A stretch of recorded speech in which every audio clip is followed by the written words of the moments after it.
आने वाले दिनों में यानी छठ, लोक आस्था का महापर्व छठ में कहीं ना कहीं लोगों को दिक्कतें झेलनी पड़ सकती है। आपको बताएं कि इस बार पटना में गंगा नदी के किनारे छठ महापर्व आयोजन को लेकर दबाव की स्थिति हो सकती है और ऐसे में छठ में अब सिर्फ कुछ दिनों का समय ही शेष है। लेकिन अगर हम बात करें गंगा नदी में एक बार फिर से पानी बढ़ने लगा है। आप तस्वीरों में देखिए। नमस्कार, आप लाइव सिटीज देख रहे हैं और मैं हूं आपके साथ रोहित वर्मा। बिहार में लोक आस्था का महापर्व छठ अब कुछ दिनों में ही आने वाला है और ऐसे में पूरे प्रशासन की तरफ से और लोगों की तरफ से अब तैयारियां जो है वो शुरू कर दी गई है। मगर कहीं ना कहीं राजधानी पटना की अगर हम बात करें और इस वक्त हम पटना के NIT घाट पर है और तस्वीरें हम आपको दिखा रहे हैं कि किस तरीके से गंगा के जल स्तर में अब दिन प्रतिदिन बढ़ोतरी होती हुई नज़र आ रही है। और इससे आने वाले दिनों में यानी छठ, लोक आस्था का महापर्व छठ में कहीं ना कहीं लोगों को दिक्कतें झेलनी पड़ सकती है। आपको बताएं कि इस बार पटना में गंगा नदी के किनारे छठ महापर्व आयोजन को लेकर दबाव की स्थिति हो सकती है और ऐसे में छठ में अब सिर्फ कुछ दिनों का समय ही शेष है।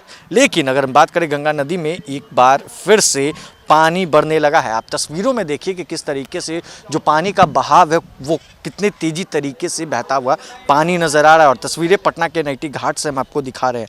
आपको बताएं कि इन दिनों बिहार प्रशासन भी अलर्ट मोड पर है क्योंकि छठ को लेकर जो तैयारियां हैं वो हर तरफ पूरी करती हुई नज़र आ रही है। हर तरफ बिहार प्रशासन के जो अधिकारी हैं वो छठ घाटों का जायज़ा ले रहे हैं, मगर कहीं ना कहीं इस बार कुछ दिक्कतों का सामना भी करना पड़ सकता है क्योंकि जिस तरीके से गंगा नदी में जो जलस्तर है वो दिन प्रतिदिन बढ़ता जा रहा है। आपको बताएं कि बीते 2 दिनों में दीघा और गांधी घाट की अगर हम बात करें तो जल स्तर लगातार बढ़ रहा है और दीघा के कई घाटों के पास गंगा के पाट क्षेत्र में भी पानी भर गया और ऐसे में इन घाटों तक जाने के लिए रास्ता का काम भी अब शुरू हो चुका है। और देखिए कि किस तरीके से ये तस्वीरें हैं पटना के NIT घाट पर कि जो पानी का बहाव है वो कितने तेजी होते हुए जो पानी है वो गुजरती हुई नज़र आ रही है।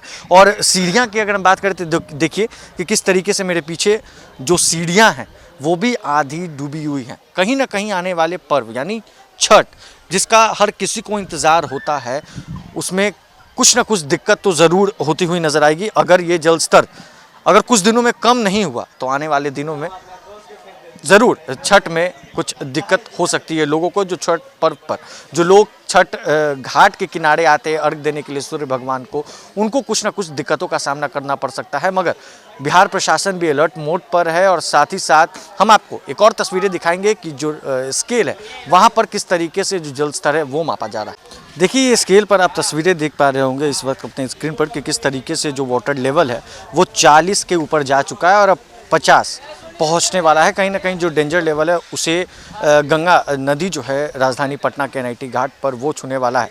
और ये जो तमाम घाटें हैं राजधानी पटना की, अगर हम बात करें NIT घाट हो या फिर LCT घाट हो या फिर गांधी घाट हो या फिर बद्र घाट हो, वहाँ ऐसी ही तस्वीरें निकलकर सामने आ रही है कि महापर्व छठ, जिसे इंतज़ार हर राजधानी वासियों को हो, पूर्व बिहार वासियों को, क्योंकि बिहार का जो एक लोक आस्था का महापर्व कहीं ना कहीं माना जाता है छठ पर्व, उसे लेकर जो तैयारियां हैं वो 1 महीने पहले से ही शुरू कर दी जाती है और बिहार प्रशासन को भी अलर्ट मोड पर इसको लेकर रखा गया है। बहरहाल इस खबर में बस इतना ही। अब देखना होगा कि क्या कुछ तैयारियां निकल कर सामने आती है, क्या वाटर लेवल जो है पटना के गंगा घाटों का वो कम होता है या फिर नहीं, या लोगों को दिक्कतों का सामना करना पड़ता है। बहरहाल इस खबर में बस इतना ही। अगर आप हमारे इस वीडियो को हमारे YouTube चैनल पर देख रहे हैं तो चैनल को सब्सक्राइब करें। अगर आप हमारे इस वीडियो को हमारे Facebook पेज पर देख रहे हैं तो Facebook पेज को फॉलो करना बिल्कुल न भूलें। सहयोगी प्रकाश कुमार के साथ रोहित वर्मा, लाइव सिटीज पटना।